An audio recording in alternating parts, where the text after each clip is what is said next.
Welcome back. A few weeks ago, Abia State Governor Akotaobi said his administration has initiated measures to cut down the cost of governance and save money. Oti was speaking at a monthly media interactive session held at the Government House, Umahia, where he noted that the money saved from frivolous spending by past administration has made it possible for his government to pay salaries and pensions when due and mobilize contractors for ongoing major developmental projects. Governor added that cutting down the cost of governance remains a necessity for achieving enhanced development and economic stability in the state. For a conversation on governors in Abia State, let's now turn to public affairs analyst Ekeoma Akotaobi. He's also a structural engineer. You're welcome to Newsday. It's good to have you with us. It's good to have you. All right, talking politics now. Of course, Mr. Alex Oti's election has been duly validated. What does this portend for the region in terms of development? You've heard his narratives regarding social infrastructural development, but what are your thoughts regarding this? Thanks for having me here. I think Abia has actually suffered several years of what I would call ineffective governance. And the election of Governor Alex Oti was heralded by many Abians. I think he was actually, the first governor to have been elected in Abia State that everyone across the divide, excuse me, celebrated. That, I mean, you could see the day his victory was announced, you could see that everybody, most people in Abia, apart from the opposition party, went into celebration to celebrate the emergence of the man who they believed would be the man to transform the situation of the state. Oh, so are you fine with the process in terms of how things went with the appeal court, how it was handled, the outcome, the process, the choice of language that was used by the appellate court? I'm not a politician. I've never belonged to a political party. Although I think, doing what I've done in Abia, I've been fighting for good governance right from Ipazo's administration. And, what the politicians try to do is that if you're speaking up against what they do, I mean, especially the abuse of public funds, you see them try to link you to some political or give you some political affiliation. I'm not a politician. I haven't followed the court processes. I didn't even know that there was a court sitting yesterday or hearing or anything yesterday. I just saw it on Facebook that he's won the Court of Appeal. I'm not a politician. I'm not interested in politics. I'm interested in the utilization of the resources that come to Abia State to create value for Abians. All right, still talking about the utilization of resources. It's been reported widely that there's been some concerns regarding the cost of governance on Governor Oti's administration. And in the first 3 months, it's been reported that a little over 5.3 billion or thereabout has been expended in this regard. What are your thoughts there? Should Abians be concerned about this? Well, I just want to, make it clear that, what we see today as, the prohibitive, I call it prohibitive cost of governance did not start with Alex Oti. It's been going on for a long time. Up until 2019, we did not see anything like, financial reports. The Ibazo's administration started publishing financial reports because of their subscription to the World Bank's SFTAS program. So we didn't know what was going on before, but from Ibazo's administration till now, we realized that, the cost of maintaining the governor, the deputy governor, the House of Assembly, and the judiciary have actually always taken upwards of 40% of the state's revenue. And that is unacceptable. And again, let me just make this point before you come in again.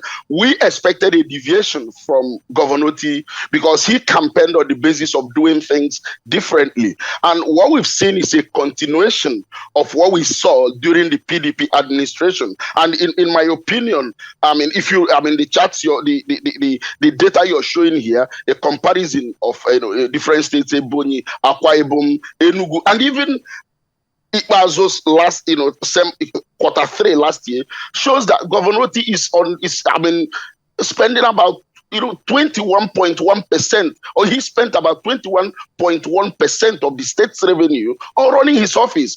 And it doesn't matter which divide you stand on, it is totally unacceptable. Okay, of course, the numbers definitely don't lie. But what are since you're not a politician and public affairs analyst, what steps are you taking to ensure that you actually see the implementation of what should be ideal in the state? Well, you see, the type of politics they play in Nigeria is a bit dicey.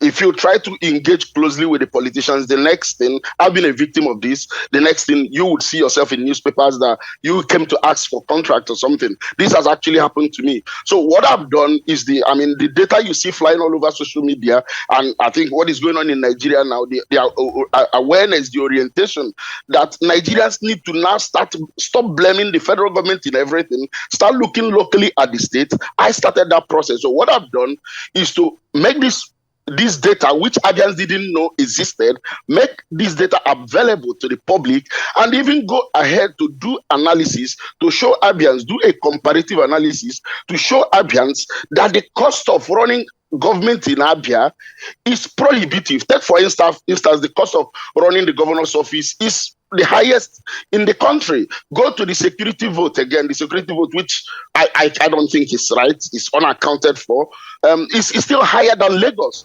Lagos earned 309 billion as revenue. Delta State earned 152 billion as revenue.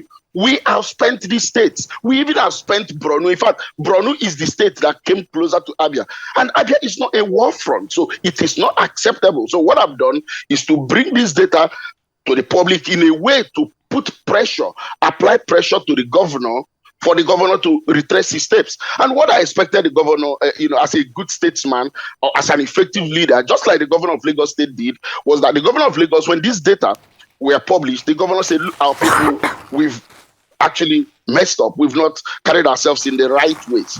So what the man did was to come out and say, we apologize, we are going to do things differently. But what you see in Abia is that they keep on spending public funds, keep on trying to look for who to, put down.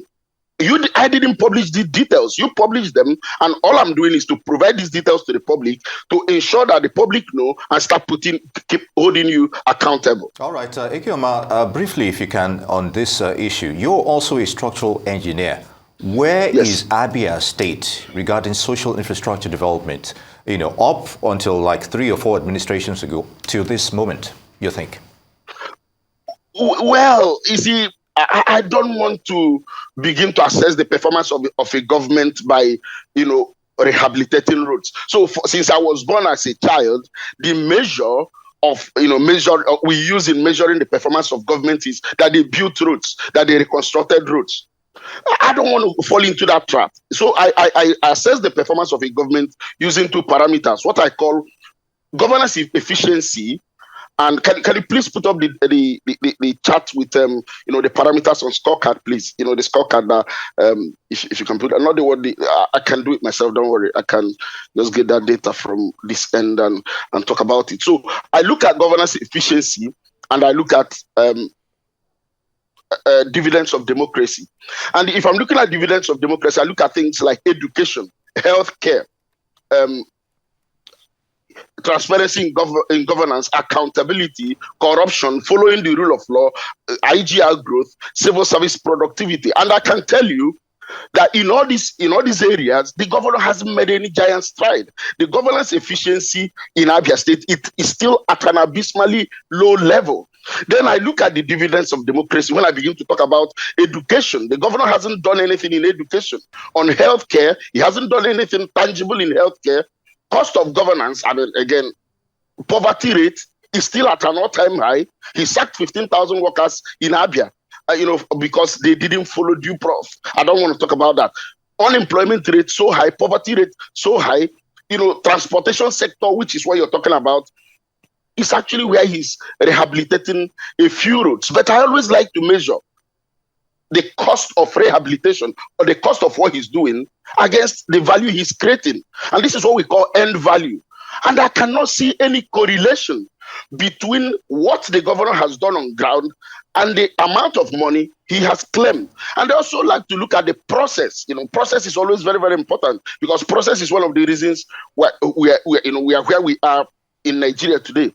How did you hire these contractors? Did you follow the Abia State has a Public Procurement Act of 2012? Was that law followed? Was there competitive tendering? How did you arrive at for example, Port Harcourt Road, which has been abandoned by successive administrations after claiming tens of billions of naira? But yeah, you're doing it now.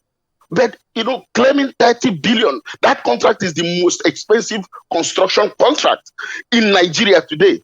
I've done a comparative analysis of states like Anambra State, Benue State, and Enugu State. The cost of trunk A roads. I'm a civil engineer of 23 years, and I'm still practicing in the UK as a structural engineer. The cost of I also have serious experience, 8 years experience as a construction engineer in Nigeria. Just based off of that, your serious experience and all that you've highlighted for us. Of course, you've been so kind to provide us with this data. Well, we must ask you about the metrics that informed you collating the data. What your sources of this information to ensure that, it's as accurate and dependable as we'd like it to be? Yeah, the sources of data, all my sources of data came from the published reports of the government. If you look at the data you have in front of you, if you look at the right-hand side, you would see that one of the things they teach you in school, in the business school, is that you must reference every source of data. Every data I've used to analyze the performance of the government came from the government itself and came from the government of other states. All right, on that note, we'd like to thank you, Ekeoma Akotaobi. He's the Consultant Structural Engineer Director, Econ Consults. We've been talking about developments in Abia State. Many thanks for your insight on that. It's good to have you with us.